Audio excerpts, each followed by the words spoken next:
আচ্ছা, সামান্য একটা হাসির কারণে যেই পোলা কবির সিং সাজি আরেক মায়ের বুক খালি করে ফেললো।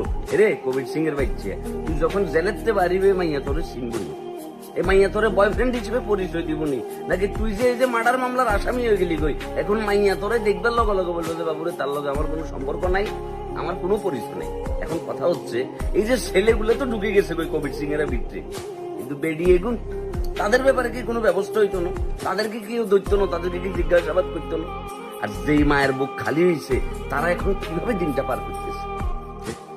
আমাদের সমাজ ব্যবস্থা দিনকে দিন কোথায় যাইতেছে? আমাদের নীতি নৈতিকতা শিক্ষা কোথায় যাই ঠেকতেছে?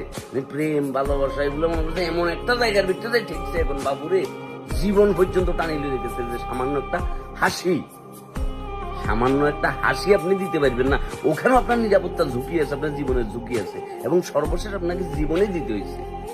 এই ঘটনার তীব্র নিন্দা ও প্রতিবাদ আমাদের জানানো উচিত, এবং সেই সাথে ওই যে কাল নাগিনী কাল সাপেরা, ওই কাল সাপদেরও কি বিচার ব্যবস্থার আওতায় আনা উচিত। আর যে কবির সিং, এই সকল কবির সিং যারা আছে, আমাদের জীবনে কিন্তু ভালো কিছু হবে না। তুমি বাইরেই দেখো,